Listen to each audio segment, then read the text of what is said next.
When we talk about India's IT success story, we usually jump straight to Bangalore, startups, outsourcing, and billion-dollar tech giants. But what if I told you? India's IT revolution didn't begin with software.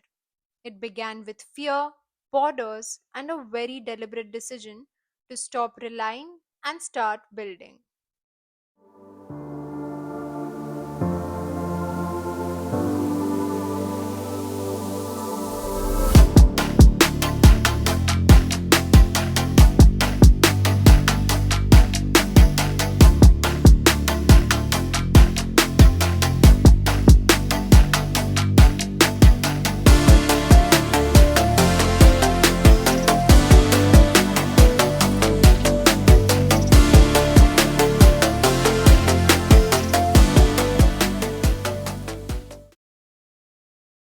Hello, everyone, and welcome to this week's Info Rush, where curiosity meets clarity. I'm Rudrakshi, I am Disha. and welcome to our very first episode, Atmanirbhar, before it was cool. Before getting right into the story, we are finally starting with our podcast, Disha. How do you feel about it? Really excited, especially about the topic that we'll be covering in this series. Can't wait to begin. Exactly. Let's dive into it. This is episode 1 of India Including, and today we're going back all the way to the 1960s.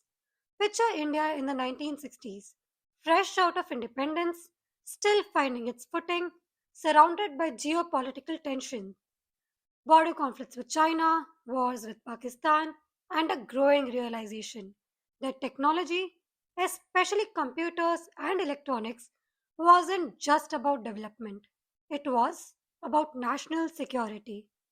Back then, computers weren't laptops and desks, they were massive machines, strategic assets, and almost entirely controlled by foreign companies. So, wait, how massive were these machines? Just imagine a single computer filling an entire air conditioned room and hard disk. You know what hard disk are? Yes, the one where computers store data. Right. Tiny today, but back then they were the size of washing machines, and results didn't come within a second like today, but took hours and sometimes even days. Wow, that's really long. Yes, I know, right? Now, going back to national security. For India, dependence on imported technology felt risky. So the question was simple but bold. Can India build its own technological future? To answer this question, it is crucial we talk about a man who didn't just want India to consume tech, he wanted India to build it. Most people know him as the father of the space program, but he was also one of the founders of India's most prestigious institute. I am Ahmedabad, and I'm talking about none other than Dr. Vikram Sarabhai. In the 1960s, the government created an electronics committee. As the head of the electronics committee, succeeding Dr. Homi Bhabha, he laid down a roadmap where he wasn't just talking about gadgets. He was canvassing for research, efficiency, and exports. He even fought for a separate ministerial wing for electronics and probably why the Ministry of Electronics and Information Technology exists. It is crucial that we talk about this committee because the story starts not with code but with conflict. We are going back to the post independence era when national security and border conflicts drove India's first tech policy, a strategy called indigenization and self sufficiency. So, Atmanirbhar, but before it was cool. Absolutely right. This self sufficiency wasn't aimed to be achieved within a span of 10 years. This was not supposed to be a gradual shift. The committee wanted to fast track this process. They wanted to skip the intermediate steps and leapfrog to the most advanced tech available. But there was a massive problem.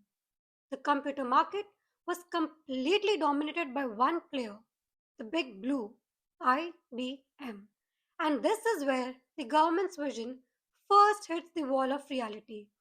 India tried to get IBM to share equity with local capital, a foundational requirement for indigenization, and IBM basically said, no, we'd rather leave. And the government at that time backed down. So, to simplify, what the government wanted was for IBM to join hands with a local company. Right, not only that, but the early regulations of domestic production actually backfired. Instead of getting the latest tech, companies like IBM and British owned ICL, International Computers Limited, were refurbishing used computers in Indian plants and selling them. The government's attempts to control things actually led to more technological backwardness. Moreover, the early agencies just lacked the authority, technical competence, and staff to effectively regulate these giant MNCs. Let me get this right. India's IT journey began not with software, but with national security concerns and a drive for self reliance. Led by the Electronics Committee, the government aimed to indigenize technology fast, but faced resistance from IBM and early regulatory missteps. Precisely. But the software boom of the 1990s, it didn't come out of nowhere. It grew from decades of policy debates, hard lessons, and early experiments. Some successful, some not. This was India laying the groundwork. Messy, imperfect, but intentional. That's today's info rush. Stay curious, stay skeptical, and log out smarter.